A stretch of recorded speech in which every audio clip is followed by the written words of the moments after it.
The red lights flashed across the command deck of the Federation. Starship Unity, Major Taeho Kim stood in front of the massive viewing screen, watching the planet below. Kepler 442b looked like a giant ball of ice floating in space. White clouds swirled around its frozen surface. "How many ships have we lost?" Admiral Zethran asked. The tall, blue-skinned Altarian commander looked tired. His forearms moved quickly across the control panels. 12 more in the last hour, Captain So-Young Park replied. She was human like Taeho, but worked in the medical division? Her voice was quiet but steady. The cold is killing our engines. The Void Swarm knows we can't fight in these temperatures. Taeho watched the dark shapes moving across the planet's surface. The Void Swarm looked like giant black insects from this distance, but he knew they were much worse up close. They ate everything: metal, rock, flesh. Entire cities disappeared when they arrived. "The defense stations are still down there," Taeho said suddenly. Everyone turned to look at him. "On the surface. If someone could reach them and turn them back on, we could fight the swarm." Admiral Zethran made a sound that might have been laughter in his language. "Major Kim, nothing can survive down there. The temperature is minus 80 degrees. Our equipment stops working.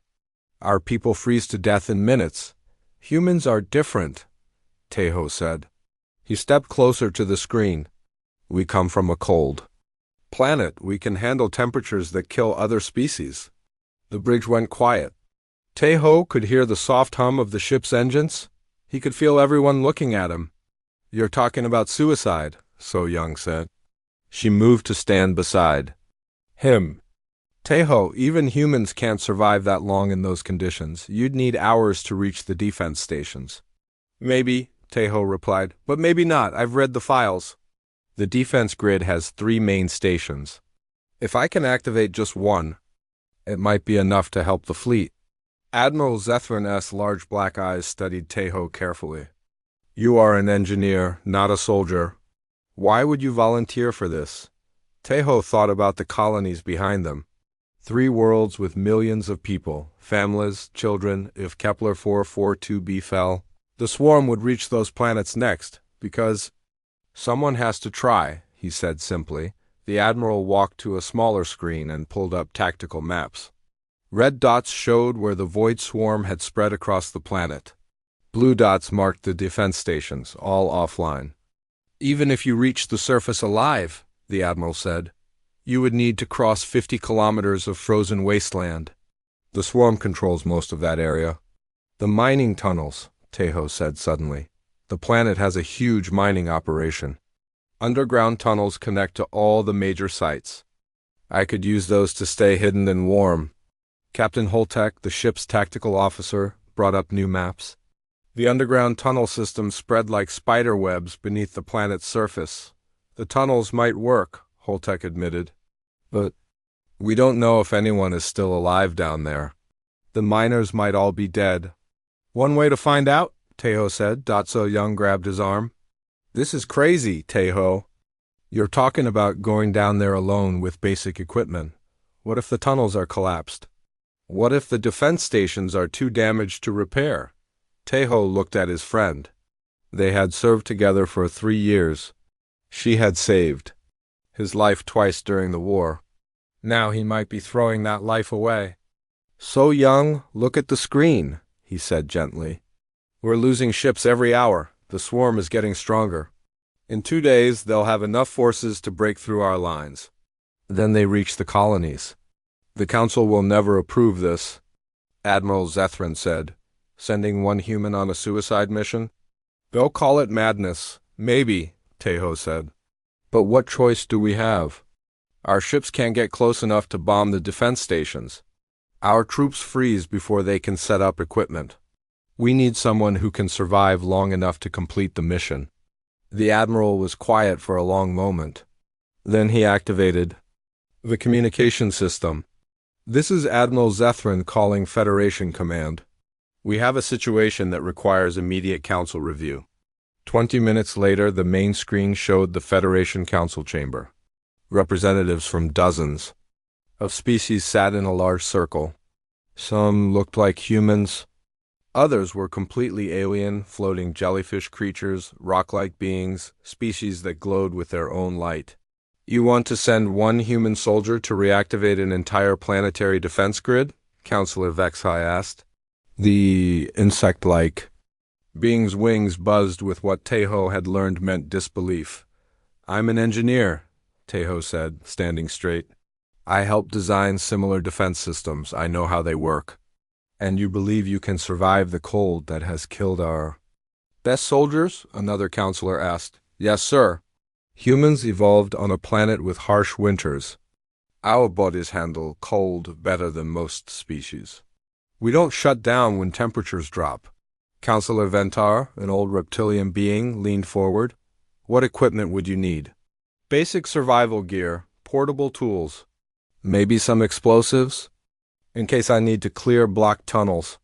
Nothing fancy, complex equipment fails in extreme cold anyway." The council members spoke in hushed voices for several minutes. Taiho watched their faces, trying to read their expressions. Some looked worried, others seemed interested. "The risk is enormous," Counselor Vexhai said finally. "If you fail, we lose our only chance to activate those defenses. If you succeed but die in the process, we still might not be able to hold the planet." "If we do nothing," Teho replied, "the swarm breaks through in 2 days. 3 colonies die. Millions of people." More whispered conversations. Then Counselor Ventar spoke. "Major Kim, you understand this is almost certainly a one-way mission?" "Yes, sir. And you still volunteer?" Teho thought about his home planet Earth, about the small farm where he grew up, about the snow that covered the fields every winter, and how he used to play outside for hours without getting cold. "Yes, sir, I volunteer." The vote was close. 15 in favor, 12 against. But it was enough. As the communication ended, So Young turned to him with tears in her eyes. "You don't have to do this," she whispered. "Yes, I do," Teho said. "It's what humans do. When everyone else says something is impossible, we try it anyway." Admiral Zethrin nodded slowly. "Prepare for deployment in 6 hours, Major, and may whatever gods you believe in watch over you." Teho looked out at the frozen planet one more time. Somewhere down there, buried under ice and snow, lay the key to saving millions of lives. He was going to find it. The transport ship shook as it entered Kepler 442b's atmosphere. Teho gripped his seat handles and watched ice crystals form on the small window beside him. The temperature gauge showed -60 degrees and dropping fast. 30 seconds to drop zone, the pilot announced over the com. Lieutenant Carthan was a skilled Centaurian pilot, but even his voice sounded nervous. Teho checked his equipment one more time. Thick winter clothing covered his body from head to toe. A heavy backpack held his tools, food, and emergency supplies. The gear looked simple compared to the advanced technology most Federation soldiers used. But simple was better in extreme cold. Complex machines failed when ice formed in their circuits. 10 seconds, the pilot called. The transport's rear door opened with a loud hiss. Freezing air rushed in like a physical blow. Teho felt his breath catch in his throat. Even through his thick clothing, the cold bit at his skin. "Go, go, go!"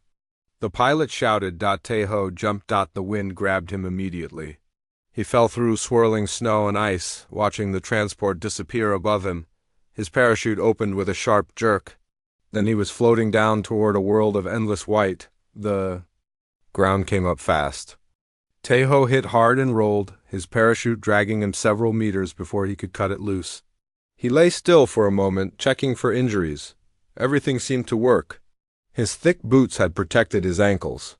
His padded clothing had kept him from breaking bones, but the cold was incredible.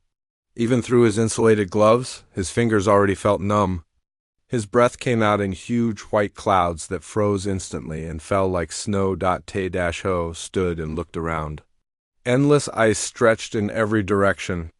Mountains of frozen rock rose in the distance. The sky was gray and empty. No sun was visible. Through the thick clouds, according to his map, the nearest mining entrance was 3 kilometers north. Teho shouldered his pack and started walking. The first hour was the worst. Every step broke through a thin layer of ice and sank into deeper snow below. The wind never stopped. It cut through his clothing and found every small gap in his protection. His face mask kept freezing over, forcing him to scrape ice from the breathing holes, but after the first hour something strange happened. His body began to adapt. The shivering stopped. His breathing became easier. His muscles found a rhythm for walking through the deep snow. This was what made humans different. Other species would already be dying in this cold. Their bodies would shut down to save energy. But humans had evolved during ice ages on Earth. They could keep fighting when everything else gave up. By the third hour, Tejo reached the mining site. What he found made his heart sink. The main buildings were crushed under tons of ice and snow. Twisted metal stuck up from the frozen mess like broken bones. The void swarm had been here, but the tunnel entrance was still clear. A heavy metal door built into the mountainside had protected the opening. Tejo pulled out his tools and began working on the lock mechanism. The metal was so cold it burned his hands even through his gloves. The lock finally clicked open. Tejo pulled the heavy door aside and stepped into darkness. The change was amazing. Inside the tunnel, the temperature was still well below freezing, but it felt warm compared to the surface. More importantly, there was no wind. Tejo turned on his flashlight and looked around. The tunnel stretched ahead into darkness. Metal supports held up the rocky ceiling. Frozen pipes ran along the walls. The air smelled of metal and stone. Tejo began walking deeper into the mountain. His footsteps echoed strangely in the empty space. According to his map, this tunnel connected to others. If he was lucky, he could travel most of the way to the defense stations underground. 20 minutes later, he heard something that made him stop dead. Voices, human voices. Tejo turned off his flashlight and moved carefully toward the sound. Around a bend in the tunnel, he saw light. Real electric light, not the blue glow his flashlight made. He crept closer and peered around the corner. A small chamber had been carved out of the rock. Battery-powered lights hung from the ceiling. Emergency heaters glowed red in the corners. And sitting around a small table were 3 people in mining clothes. "Hello," Tejo called softly. The miners jumped up, grabbing tools as weapons. Then one of them stepped forward into the light. "Federation uniform," the man said. He was young, maybe 25 years old, with a thin face and bright eyes. "I'm Hyan-Woo Lee, shift supervisor. Who are you?" "Major Tejo Kim, Federation Engineering Corps," Tejo replied, stepping into the chamber. "I thought everyone here was dead." "Most are," Hyan-Woo said sadly. "When the swarm attacked, we were deep in the tunnels. The surface crews tried to run, but double quotes, he didn't finish the sentence. "How many survivors?" Tejo asked. "Just us 3. Minho and Jae-sung here, and me. We've been hiding down here for 6 days, running out of food." Tejo pulled out his map and spread it on the table. "I need to reach the defense stations. Can these tunnels get me there?" Hyan-Woo studied the map carefully. "Station 1, yes. There's a maintenance tunnel that goes most of the way. Station 2 is harder. You'd have to cross about 5 kilometers of surface. Station 3, he shook his head. "No tunnel goes?" "There. It's 20 kilometers across open ground." "One station might be enough," Tejo said. "If I can get the defense grid working, the fleet can help." "The swarm patrols the tunnels now," Minho warned. He was older, with gray hair and worried eyes. "We've seen them. They send scouts down here looking for survivors." "What do they look like?" Tejo asked. "Like nightmares," Jae-sung whispered. He was the youngest of the 3, maybe 20 years old. "Black shells, too many legs, teeth like knives. They move fast and they never make sound until they attack." Tejo nodded. "I have some weapons." "Not much, but enough for small groups." "You're really going to try this?" Hyan-Woo asked. "You know it's suicide, right? Even if you reach the defense station, even if you get it working, you'll never make it back." "I don't need to make it back," Tejo said simply. "I just need to complete the mission." The 3 miners looked at each other. Finally, Hyan-Woo stood up. "I'm coming with you," he said. "No," Taeho shook his head. This isn't your fight. The hell it isn't, Hyun-woo replied. His voice was angry now. This is my planet, my mining site.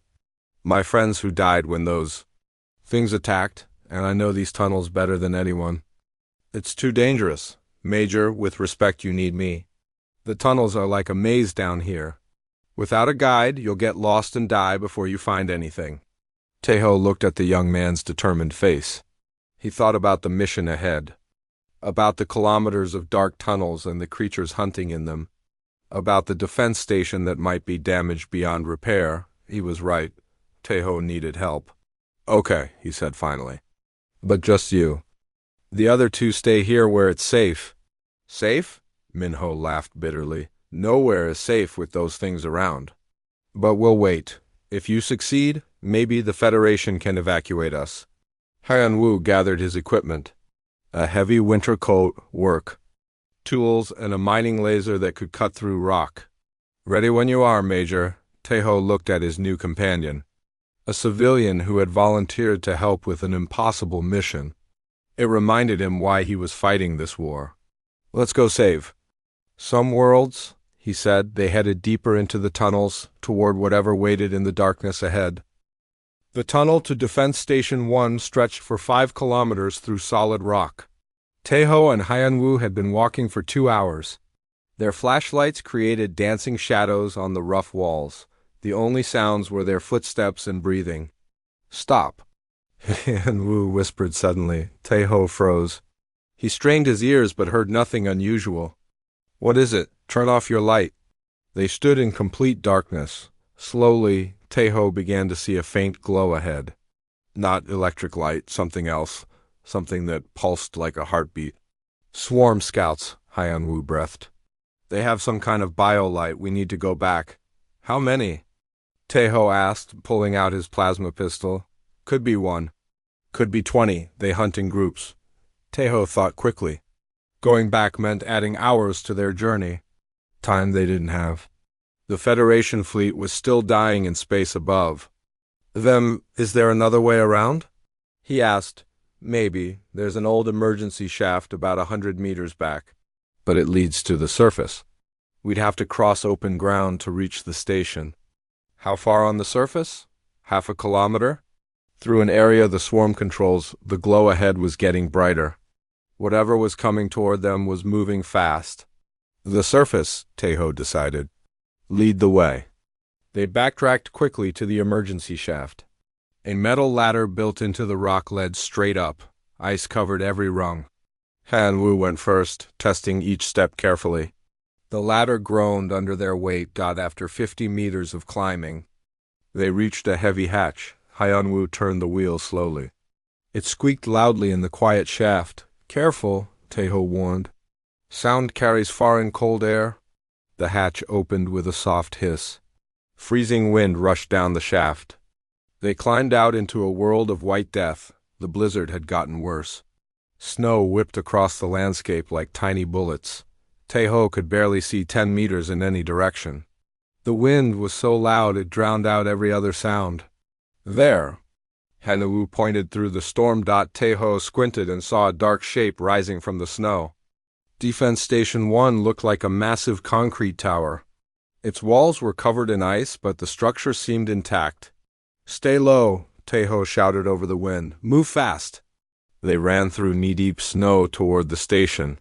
The cold bit through. Their clothing like knives. Taeho's face mask froze solid again. He ripped it off and let the wind hit his face directly. The pain was incredible, but at least he could breathe. Halfway to the station, Hyun-woo grabbed Taeho's arm and pointed. Down. Tracks in the snow. Not human tracks. These were long and narrow, with claw marks at the front, multiple sets, crossing and recrossing each other. Fresh? Hyun-woo said. They're hunting nearby. They reached the station's main door. Like everything else, it was covered in ice. Taeho pulled out a small thermal cutter and began melting through the frozen lock mechanism. The metal was so cold that steam rose where the cutter touched it. The door finally opened. They stumbled inside and slammed it shut behind them. The change was shocking. No wind, no snow. But it was still freezing cold inside the station. Their breath came out in huge white clouds. Ice covered every surface. Power's been cut, Hyun-woo observed. Emergency lighting strips glowed dimly along the walls, powered by backup batteries. Main generator should be on the 3rd floor, Tae-ho said, checking his technical manual. Defense control is on the 5th floor. They started climbing the central staircase. Each step echoed in the empty building. Ice had formed on the handrails, making them slippery and dangerous. On the 2nd floor, they found evidence of a battle. Blast marks scorched the walls. Broken weapons lay scattered on the floor. Dark stains that might have been blood were frozen solid in strange patterns. Federation soldiers made a stand here, Tao said quietly. Look at this, Hyun-woo called from near a broken window. Tae-ho joined him and looked outside. The storm was clearing slightly. Through the swirling snow they could see movement, dark shapes gliding across the white landscape. Too far away to count, but clearly heading toward the station. They know we're here, Hyun-woo said. Then we work fast. They reached the 3rd floor and found the main generator room. The massive fusion reactor sat silent and cold. Control panels were dark. But when Tae-ho checked the technical readings, he smiled. It's not damaged, he said. Just shut down for safety when the station was evacuated. He began the startup sequence. In the extreme cold, every switch and button was stiff and hard to move. Some control panels were covered in ice that had to be melted before they could be used. The generator rumbled to life. Lights flickered on throughout the station. Heating systems began their slow work of warming the frozen building. Now the hard part, Tae-ho said. They climbed to the 5th floor and entered the defense control room. Banks of computers lined the walls. Huge screens showed tactical displays of the planet and the space battle above. What they saw made Tae-ho's heart sink.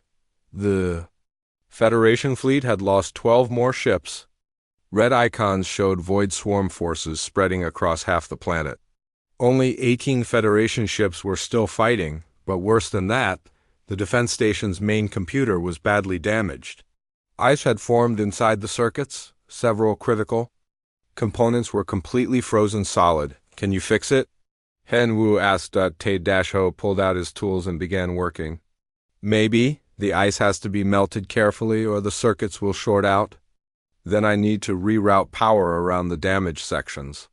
As he worked, alarms began sounding throughout the station. Motion sensors, Hyun-woo said, checking a security panel. Multiple contacts approaching from the south. On one of the screens, they could see dark shapes moving through the snow toward the station. The void swarm scouts moved like giant spiders, their black shells gleaming in the storm. How many? Tae-ho asked, not looking up from his work. At least 20, maybe more. Tae-ho's hands moved quickly over the computer circuits. He used his thermal cutter to carefully melt ice without damaging the delicate electronics underneath. One by one, systems began coming back online. A loud crash echoed from the ground floor. They're inside, Hyun-woo said. He grabbed his mining laser and checked its power level. How much more time do you need? 5 minutes, maybe 10. Another crash, closer this time. The scouts were climbing toward them. I'll hold them off, Hyun-woo said. Keep working. Wait, Tae-ho called. Take this. He handed Hyun-woo a small explosive charge. If too many get through, use it on the stairway. It'll bring down the ceiling and block their path. Hyun-woo nodded and left the control room. Tae-ho worked faster. His fingers were numb with cold, making it hard to handle the small components. Sweat froze on his forehead despite the terrible cold. From below came the sound of Hyun-woo's mining laser firing. The high-pitched whine echoed through the station. Then came other sounds, clicking noises. Scraping sounds like claws on metal. More computers came online. Tae-ho could see the defense grid's status now. Orbital cannons, missile batteries, energy shields, all waiting for his command. A terrible scream came from the stairway. Then silence. Hyun-woo, Tae-ho called. No answer. Footsteps on the stairs. But wrong somehow. Too many feet hitting the floor at once. Tae-ho looked at his work. 90% complete. Just a few more connections to make. The footsteps reached the 5th floor. Taeho could hear breathing, or something like breathing. A wet, rasping sound. He completed the final connection. Every screen in the control room lit up with green lights. Outside, massive cannons began turning toward the sky. Missile batteries loaded. Their weapons. The defense grid was online. Something appeared in the doorway. Taeho had seen pictures of Void Swarm Scouts, but facing one in person was terrifying. It stood 3 meters tall on 6 legs like black spears. Its head was all teeth and glowing. Eyes, claws as long as knives extended from its arms. "Hello there," Taeho said. Reaching for the firing controls, the creature lunged toward him just as he pressed the button marked Execute. High above, the first orbital cannon fired into space. Taeho rolled sideways as the Void Swarm Scout's claws raked the air where his head had been. He hit the floor hard and kept rolling until he was behind a bank of computers. The creature spun toward him with impossible speed. Its 6 legs moved like pistons, carrying its massive body across the room in seconds. Taeho pulled out his plasma pistol and fired 3 quick shots. The energy bolts hit the scout's black shell and scattered like sparks. The creature didn't even slow down. Above them, the orbital cannons were firing continuously now. Through the control room windows, Taeho could see bright flashes of light in space. As the Federation fleet resumed its attack on the Void Swarm ships, the scout leaped over the computer bank. Taeho threw himself to one side, but one of the creature's claws caught his shoulder. Pain shot through his arm. Blood soaked through his winter clothing, then a mining laser beam cut through the scout's middle section. The creature collapsed in 2 pieces, its legs still twitching. Han-Woo stood in the doorway, his laser rifle smoking in the cold air. Blood covered half his face, and his left arm hung uselessly at his side. "You're alive," Taeho gasped. "Barely," Han-Woo replied. 3 more scouts coming up the stairs. "We need to move." Taeho looked at the control panels. The first defense station was working perfectly. Orbital cannons fired every few seconds. Missile batteries launched their warheads toward swarm ships. But one station wasn't enough. The tactical display still showed red across most of the planet. "I need to reach Station 2, Taeho said. "With that shoulder? You're bleeding too much. You'll die of blood loss before you get halfway there." Taeho pulled out a medical pack and sprayed wound sealant on his injured shoulder. The chemical burned like fire, but it stopped the bleeding. "I'll make it," he said. "We'll make it," Han-Woo corrected. "I'm still coming with you. Look at yourself. You can barely stand. And you can barely lift your arm. We're both walking wounded, Major. But together we might actually survive this." Clicking sounds echoed from the stairway, getting closer. "Fine," Taeho said, "but we're not going back through the tunnels. Too many scouts down there now? Surface route?" "Surface route." They gathered their equipment quickly. Taeho downloaded the defense grid's technical manuals to a portable datapad. Han-Woo refilled his laser rifle's power pack. Then they headed for the stairway. 3 scouts were climbing toward them. In the narrow stairwell, their size worked against them. Han-Woo's mining laser cut down the first one easily. Taeho used his plasma pistol to finish the other 2. They reached the ground floor and found the main door blocked by ice and debris. A scout had tried to force its way through and gotten stuck. Its body now froze solid in the doorway. "Emergency!" "Exit?" Taeho asked. "Back of the building?" They made their way through corridors filled with frozen equipment and abandoned personal belongings. The station's heating system was slowly warming the building, but ice still covered most surfaces. The emergency exit opened onto a loading dock. Wind and snow immediately attacked them. But this time, Taeho was ready. The extreme cold that would kill most species was something humans could endure. "Station 2 is northeast," he shouted over the wind. 5 kilometers. They started across the frozen landscape. The defense station fell behind them, its lights growing dim in the storm. Above, orbital cannons continued firing into space. Each flash illuminated the swirling snow for a brief moment. The journey to Station 2 was a nightmare of cold and exhaustion. Both men were injured, Both were running on little food and no sleep. The snow was waist-deep in places, forcing them to climb over frozen obstacles. Halfway there, they met another survivor. A figure in Federation combat armor stumbled out of the storm toward them. For a moment, Taeho thought it might be a scout. Then he saw the human face behind the helmet visor. "Sergeant Jinwoo Choi, Federation Marines," the soldier gasped. "Transport crashed 2 days ago. Been walking ever since." "Major Taeho Kim, Engineering Corps, this is Hyunwoo Lee, Civilian Guide." "You're the crazy bastard who volunteered for this mission?" Jinwoo asked. "Command's been talking about you on the radio. Half the fleet thinks you're already dead." "Not yet," Taeho replied. "What's your status, Sergeant?" "Low on ammunition. Equipment's mostly frozen. But I can still fight." "Good. We need to reach Defense Station 2. Can you make it?" Jin-woo looked at the 2 wounded men, then at the endless storm around them. "Hell, yes, sir. Let's go save some worlds." The 3 men continued across the frozen wasteland. Jin-woo took point, using his military training to find the safest path. Hyun-woo guided them around dangerous areas where the ice might collapse. Taeho conserved his strength for the technical work ahead. Defense Station 2 appeared through the storm like a dark mountain. But as they got closer, Taeho's heart sank.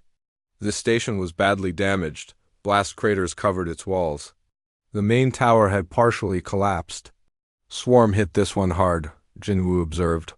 "Maybe the underground sections are intact," Hyunwoo said hopefully. They found an entrance through a damaged section of wall. Inside, the station was even worse than it looked from outside. Corridors were blocked by fallen debris. Ice covered everything in thick layers, but when they reached the main generator room, they found good news. The fusion reactor was undamaged. The explosion had happened above ground, not in the protected underground sections. "Power first," Taeho said. Beginning the startup sequence. As lights flickered on throughout the station, they made their way to the control room. This one was in much worse shape than Station 1. Several computer banks were completely destroyed. Others were buried under tons of concrete and ice. "Can you work with this?" Jinwoo asked. Taeho studied the damage carefully. "Maybe I need to reroute everything through the backup systems. It'll take time." "How much time?" 2 hours, maybe 3. "We don't have 3 hours," Hyunwoo said, checking the security monitors. "Look." On the screens, they could see Void Swarm forces massing outside the station, hundreds of scouts. Larger creatures Taeho had never seen before, and something else. Something huge moving through the storm toward them. "What is that?" Jinwoo asked. "Swarm Destroyer," Taeho said, reading from his technical manual. "Mobile siege unit. It can bring down an entire building." The destroyer looked like a living mountain of black armor and claws. It moved on dozens of legs, each one the size of a tree trunk. Weapons pods covered its back like spines. "Work faster," Jinwoo said, checking his rifle. "We'll hold them off as long as we can." Taeho's hands flew over the damaged computers. He rerouted power cables around destroyed sections. He bypassed burned-out circuit boards. He used spare parts from broken machines to repair critical systems. The first orbital cannon came online. Just as the destroyer reached the station's outer wall, the building shook as massive claws tore through concrete and steel. Alarms screamed throughout the station. On the security monitors, Taeho could see scouts pouring through the holes the destroyer was making. "Contact!" Jinwoo shouted from the corridor outside. The sound of gunfire echoed through the station. Jinwoo's military rifle fired in controlled bursts. Hanwoo's mining laser added its distinctive whine. More systems came online. Missile batteries loaded and aimed. Energy shields powered up around the orbital platforms. The destroyer's weapons began firing. Energy blasts tore through the stations. Upper floors, the control room shook with each impact. "Almost there," Taeho muttered. His injured shoulder was bleeding again. The cold made his fingers stiff and clumsy. But he kept working. Jinwoo appeared in the doorway, backing toward them, while firing. "Too many of them. They're coming up the main stairway." 30 seconds, Taeho called back. "We don't have 30 seconds. Hanwoo threw an explosive charge down the corridor. The blast brought down part of the ceiling, blocking the scouts. Advance. But it wouldn't hold them for long. Taeho made the final connection. Defense Station 2's weapons came online. In space above, the Federation fleet suddenly had twice as much firepower supporting them. Void swarm ships began exploding in brilliant flashes of light. "It worked!" Jinwoo shouted. "The fleet's pushing them back." But Taeho was looking at the tactical display. Even with 2 stations working, it wasn't enough. The swarm still controlled most of the planet. They needed Station 3. And Station 3 was 20 kilometers away across open ground that the enemy controlled completely. "Major," Dr. Mi-kyung-yoon's voice crackled over the radio from orbit. "Your vital signs are dropping fast. You need medical attention." Taeho looked at his reflection in a dark computer screen. His face was pale and drawn, blood had frozen on his clothes. His hands shook from exhaustion and cold. "Not yet, doctor," he replied. "One more station to go." "Taeho, please," came So-young's voice. "You've done enough. Let someone else finish this." "There is no one else," he said simply. "It has to be me." Outside, the destroyer was still tearing apart the station, but the orbital cannons were firing continuously now. The Federation fleet was winning in space. Soon, they would have to leave this ruined station and cross 20 kilometers of frozen hell to reach their final objective. Taeho checked his equipment one more time. Everything was running low. Ammunition, food, medical supplies, battery power, and his own strength, but he had come too far to stop now. "Ready?" he asked his companions. The journey to Defense Station 3 nearly killed them all. 20 kilometers across frozen wasteland filled with void swarm patrols. Taeho, Jinwoo, and Hyunwoo moved like ghosts through the storm, hiding behind ice formations and crawling through snow drifts to avoid the enemy. By the time they reached Station 3, all 3 men were barely alive. Taeho's shoulder wound had reopened and frozen shut twice. Jinwoo had lost 2 fingers to frostbite. Hyunwoo could barely see through swollen, frozen eyelids, but they had made it. Station 3 stood on a mountain peak, its black walls rising like a fortress against the gray sky. Unlike the other stations, this one showed no battle damage. The swarm had never reached it, but that was also the problem. Why didn't they attack this one? Jinwoo asked as they studied the station from a distance. "Because they didn't need to," Taeho replied, reading his technical manual. "Look at the design. Station 3 is built differently. It's completely automated, no crew quarters, no life support systems. So when the evacuation order came, they shut down all the automated systems for safety. The station is sealed tight. Nobody can get in from the outside." Hyunwoo wiped ice from his eyes. "Then how do we activate it?" Taeho was quiet for a long moment.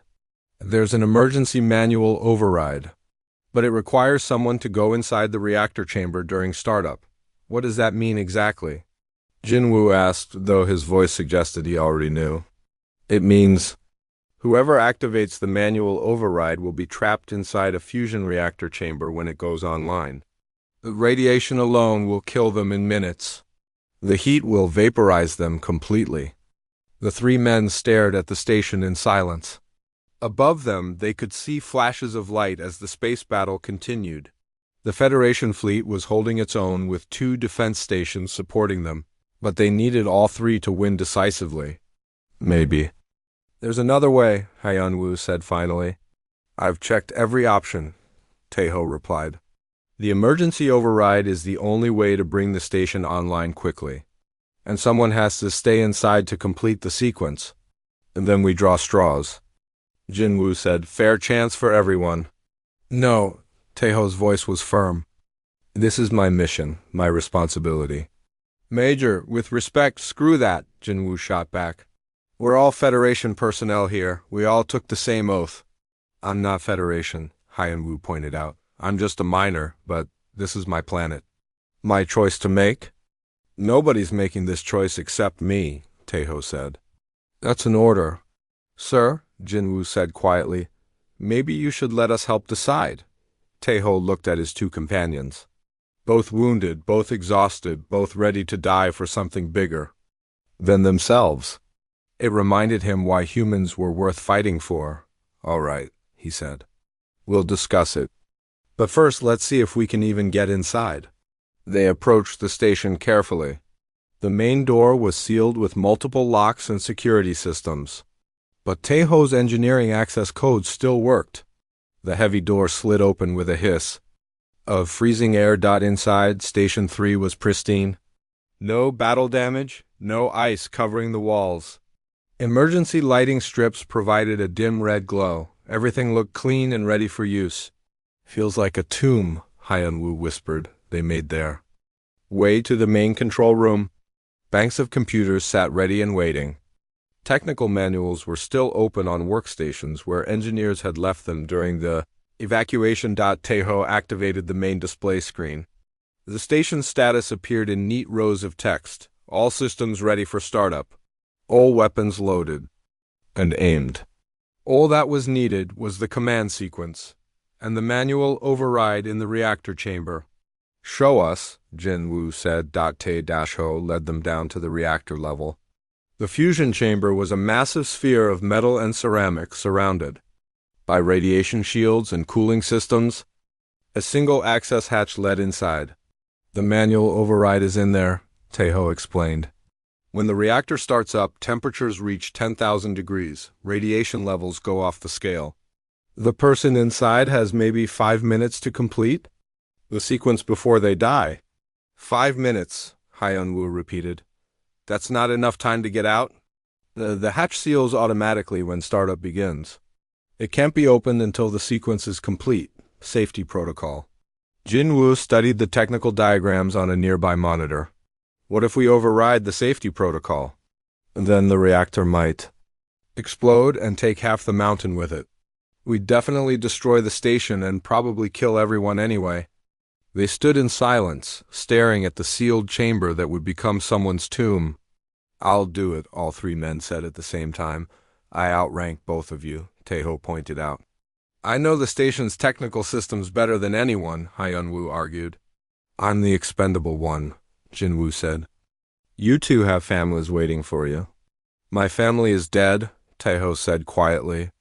"Void swarm attack on Earth's colonies last year. That's why I volunteered for this mission." The other two men fell silent. "I'm doing this because I have nothing left to lose," Tae-ho continued. "And because it's the right thing to do. Those colonies behind us have millions of people. Families, children, they deserve to live." "Sir?" Jin-woo began. "That's not a request, Sergeant. It's an order. You and Hyun-woo will get to the control room and prepare the startup sequence. I'll handle the manual override." "Major Tae-ho Kim," came Dr. Mi Kyung-yoon's voice over the radio.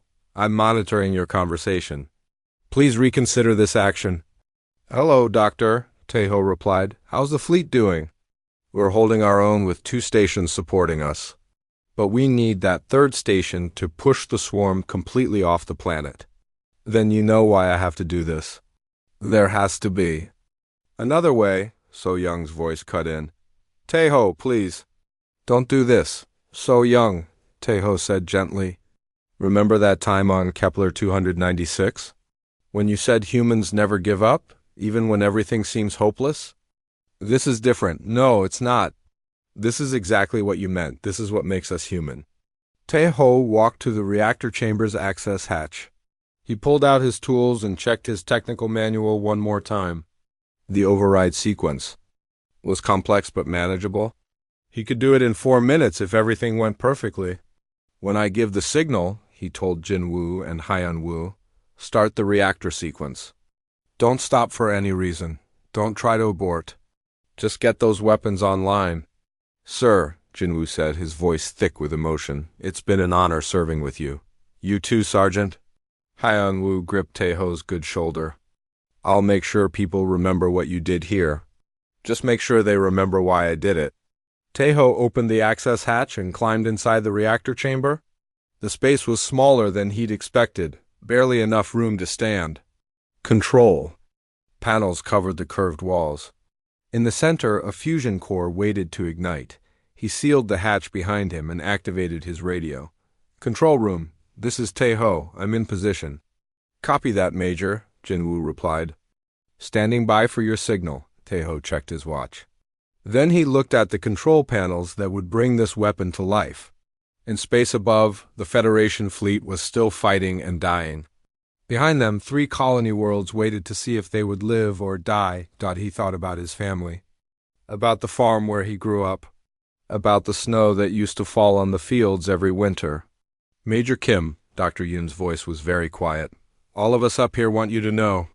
What you're doing today will save millions of lives. I know, Doctor. The Federation will remember you. Humans will remember you. Tell them it was worth it, Taeho said. Tell them a human did this because someone had to? He placed his hands on the override controls. Control room, begin reactor startup sequence. That's an order. Beginning startup, Jinwoo confirmed. Reactor initialization in 10 seconds. Taeho smiled as the countdown began. Outside this chamber, his friends would live. The colonies would survive. Millions of families would see another day. That was worth any price. 5 seconds, Jinwoo announced. 4, 3, 2, 1, reactor online.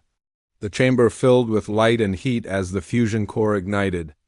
Taeho began working the override controls, his hands steady despite the rising temperature. Above him, Defense Station 3's weapons came online. In space, the third set of orbital cannons opened fire. The Federation fleet surged forward as the void swarm lines finally broke, and in a reactor chamber deep inside a mountain, Major Taeho Kim completed his mission with 30 seconds to spare.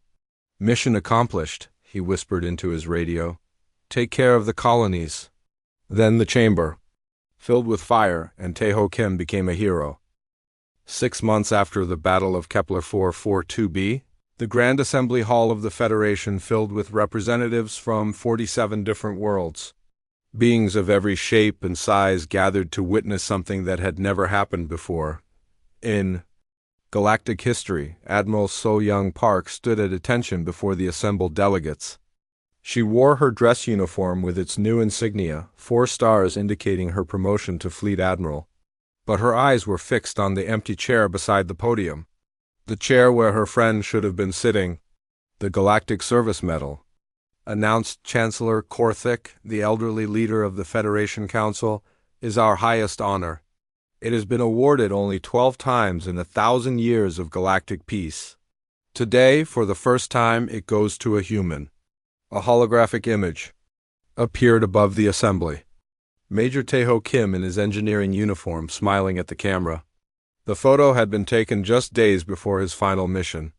Major Taeho Kim volunteered for an assignment that every military analyst called impossible, the Chancellor continued. He succeeded where entire armies had failed. His action saved not just 3 colony worlds, but provided the turning point in our war against the Void Swarm.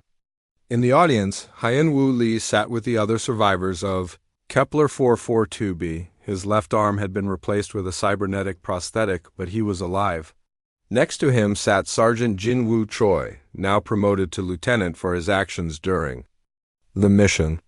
The defense grid that Major Kim activated, Chancellor Korthik said, didn't just defeat the swarm forces at Kepler 442b. The tactical data we gathered from his mission led to new defensive technologies. The Kepler protocol has since been used to defend 17 other worlds. Dr. Mi-kyung-yoon stood as her name was called. She had been promoted to Chief Medical Officer of the Federation Fleet. Her research on human cold weather physiology had become required reading at military academies across the galaxy. Dr. Yoon, please present your report on human environmental adaptation. Mi-kyung stepped to the podium. Her voice carried clearly through the vast hall. When this war began, she said, most species viewed humans as a minor race, weak, limited, unable to compete with the advanced technologies of older civilizations. Major Kim proved that assessment wrong. Humans possess something that cannot be replicated by technology, the ability to endure impossible conditions through sheer determination. While our ship's computers failed in extreme cold, while our soldiers froze in temperatures that would kill most species, a single human completed a mission that saved millions of lives. The holographic display changed to show technical readouts from Taeho's final mission. Temperature readings, radiation levels, conditions that should have killed him long before he reached his objectives. Major Kim survived for 18 hours. In temperatures that averaged minus 75 degrees, Mi-kyung continued. He repaired complex technical systems while suffering from hypothermia, blood loss, and radiation exposure. He completed his final task while exposed to lethal levels of fusion radiation. How did he do this? The answer is simple. He was human, the assembly murmured at this. Many of the delegates had never considered that what they saw as human limitations might actually be strengths. Today, the Federation actively recruits human specialists for extreme environment operations, Mi-kyung said.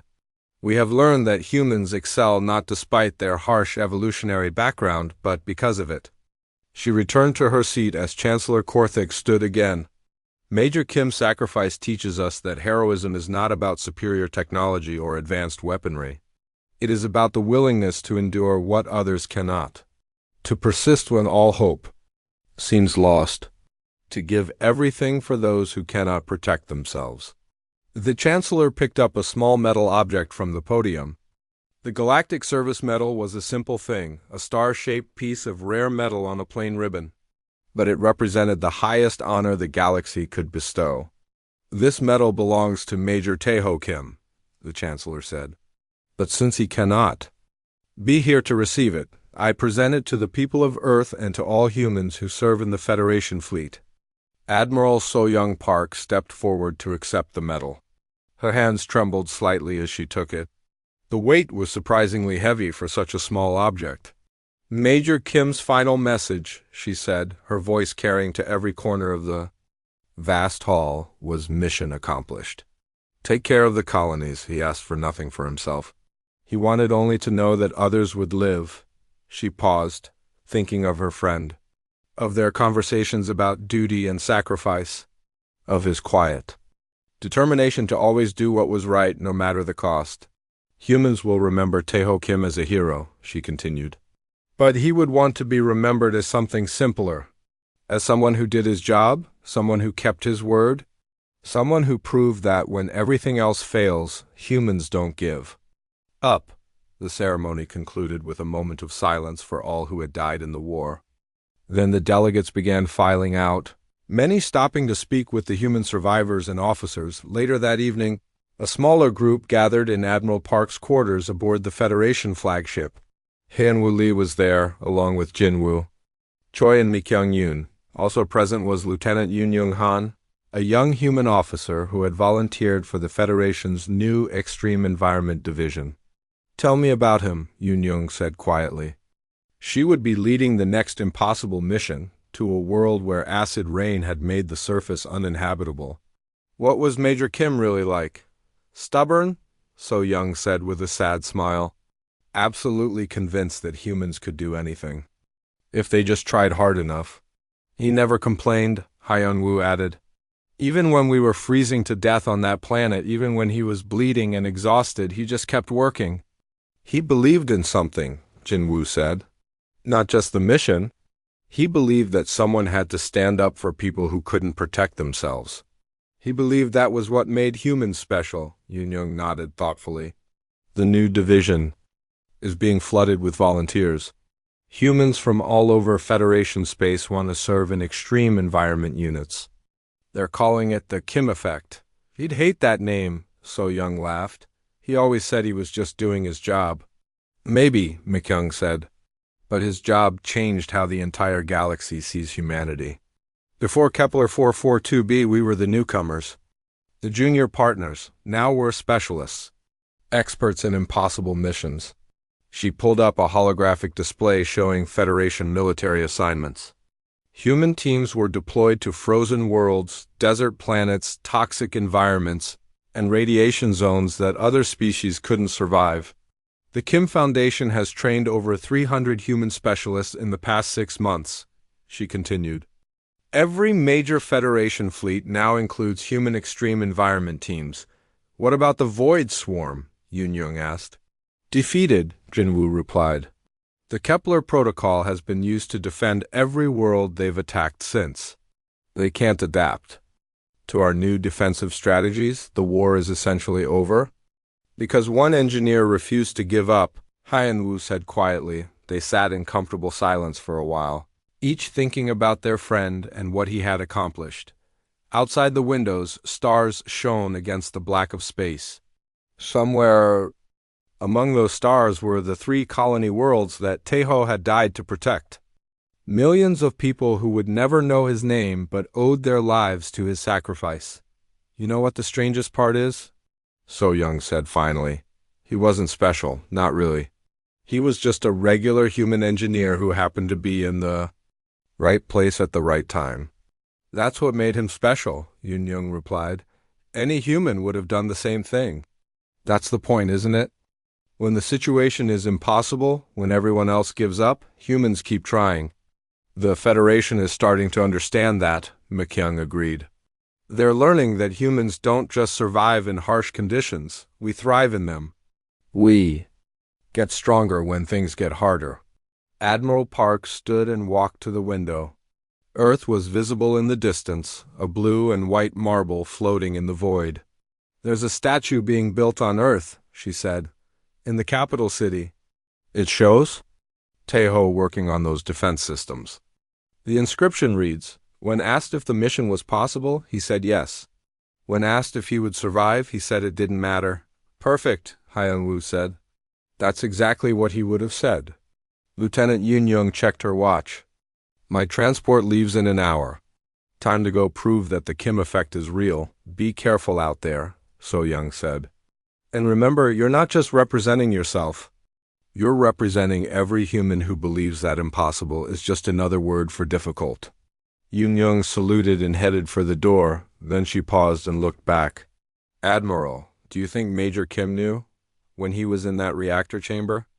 Do you think he knew how much his sacrifice would change things? So Young thought about her friend, about his quiet confidence and his unshakable belief that someone had to stand up for what was right. I think he knew exactly what he was doing.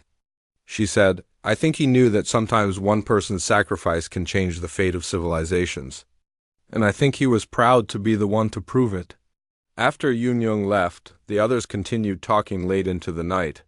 They shared stories about Taeho, about the mission, about what it meant to be human in a galaxy that was finally beginning to understand them.